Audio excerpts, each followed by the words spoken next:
अस्सलाम वालेकुम, मेरा नाम आसफ़ा है और आप देख रहे हैं आसफ़ाज़ होम कुकिंग। आज आपके साथ एक और मज़ेदार रेसिपी शेयर कर रही हूँ। कीमे वाले शामी कबाब बना रही हूँ। शामी कबाब एक रेशे वाले बनाए जाते हैं और एक रेशे के बगैर होते हैं। ये वाले जो कबाब हैं ये रेशे के बगैर हैं क्योंकि ये कीमे वाले शामी कबाब हैं। और इस रेसिपी को मैंने आपके लिए इतना आसान कर दिया है, अगर आप इस रेसिपी से रेशे वाले शामी कबाब बनाएंगे तो वो भी बहुत जल्दी और बहुत आसानी से आप बना सकते हैं।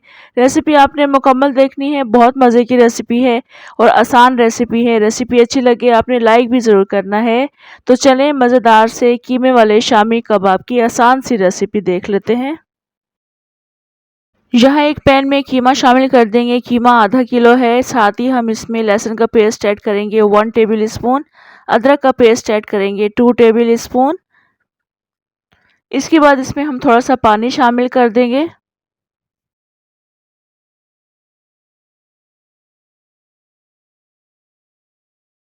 अब हम इसमें एक दरमियाने साइज़ की प्याज को काट कर शामिल करेंगे। थोड़ा सा इसको मिक्स भी कर देंगे।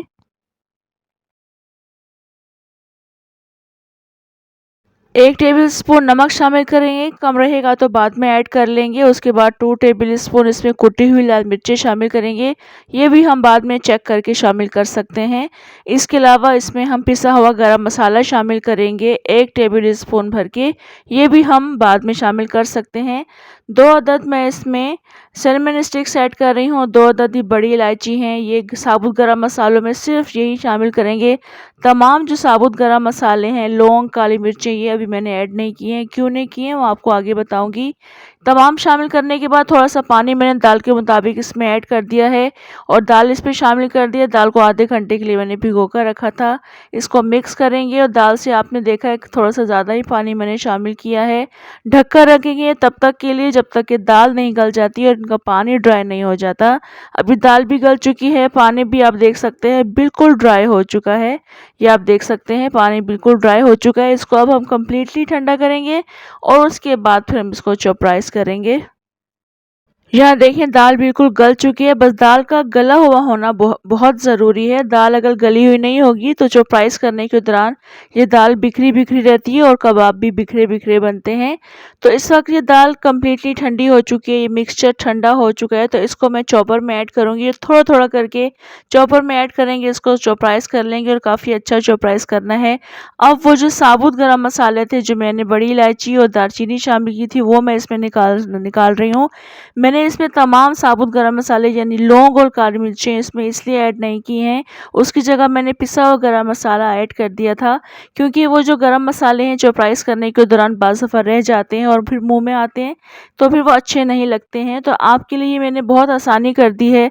आप पिसा हुआ गरम मसाला भी शामिल कर सकते हैं और इसको बआसानी चॉपराइज भी कर सकते हैं। हमें कुछ भी इसमें से चुनने की ज़रूरत नहीं पड़ेगी।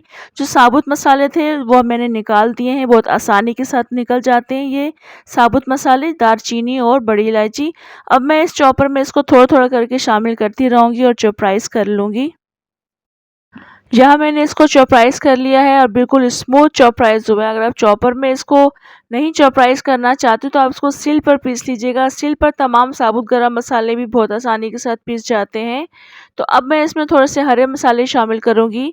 हरी मिर्चें बारीक काट कर शामिल करेंगे और इसके अलावा इसमें हरा धनिया भी बारीक काट कर शामिल करेंगे और इसके अलावा इसमें 2 दरमियाने साइज़ की प्याज को चॉप करके शामिल कर रही हूँ। ये ऐड कर देंगे और इसके बाद वो मसाले ऐड करेंगे जिसकी कमी है इस मिक्सचर में, यानी नमक थोड़ा सा मुझे कम लग रहा था तो मैं इसमें हाफ़ टी स्पून शामिल कर रही हूँ। कुटी हुई मिर्चें भी मैं इसमें 1 टीस्पून शामिल कर रही हूँ। पिसा हुआ गरम मसाला भी 1 टीस्पून शामिल किया है और इन तमाम चीज़ों को हम काफ़ी अच्छा मिक्स कर लेंगे। और आप देख सकते हैं कितनी आसानी के साथ ये शामी कबाब बनकर तैयार हो जाते हैं। तमाम चीज़ें मैंने इसमें ग्राइंड की हुई शामिल की हैं, यानी इसमें मैंने लहसुन और अदरक का पेस्ट भी पिसा हुआ शामिल किया है। तो हमें चॉपराइज करने की कुछ भी ज़रूरत नहीं है सिवाय इस मिक्सचर के।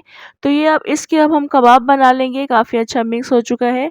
कबाब का साइज़ और थिकनेस अपनी मर्ज़ी से रख सकते हैं। कबाब को हाथ में लेकर अच्छे से प्रेस करना है और उसके कबाब बना लेंगे और काफ़ी स्मूथ और अच्छे गोल कबाब बना लेंगे और उसके बाद हम इसको बनाकर रखते चले जाएंगे। आप चाहें तो इसको काफ़ी दिनों के लिए फ्रीज़ भी कर सकते हैं। अब इन कबाबों को फ्राई करने के लिए अंडे की कोटिंग करनी है, जिसके लिए मैं 2 अदद अंडे बीट कर लूँगी। आप चाहें तो इस मिक्सचर के अंदर भी अंडे शामिल कर सकते हैं। 3-4 अंडे शामिल कर लीजिएगा, मगर ख़्याल ये रखना है आपने कि ये मिक्सचर ज़्यादा पतला ना हो।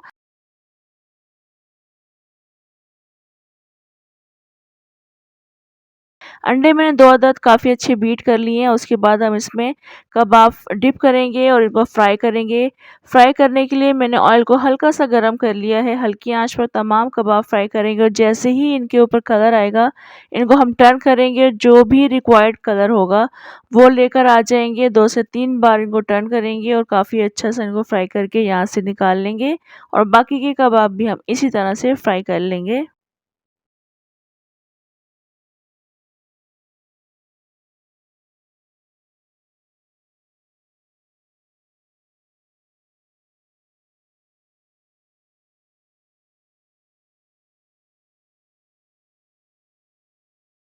जहाँ आप देख सकते हैं काफ़ी खूबसूरत से और मज़ेदार से कबाब बनकर तैयार हो चुके हैं। इनको अब हम यहाँ से निकालेंगे।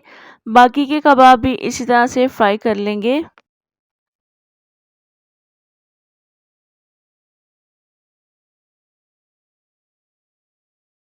इन शामी कबाबों को अपनी मर्ज़ी की चटनी और रायते के साथ आप सर्व कीजिएगा। बहुत आसान और बहुत मज़ेदार रेसिपी मैंने आपके साथ शेयर की है। रेशे वाले शामी कबाब और इन कबाबों के टेस्ट में बिल्कुल भी कोई फ़र्क नहीं होता। बस फ़र्क सिर्फ़ इतना है कि मैंने आपके लिए इस रेसिपी में बहुत आसानी कर दी है। हर चीज़ आप पिसी हुई शामिल करें। बहुत आसानी के साथ और बहुत जल्दी आप रेशे वाले कबाब भी बना सकते हैं। रेसिपी को आपने ट्राई ज़रूर करना है, फ़ीडबैक भी ज़रूर देना है। कमेंट करके भी आपने लाज़मी बताना है आपको रेसिपी कैसी लगी। इंशाल्लाह नेक्स्ट मज़ेदार सी रेसिपी के साथ दोबारा आऊँगी। तब तक के लिए इजाज़त दें। अल्लाह हाफ़िज़।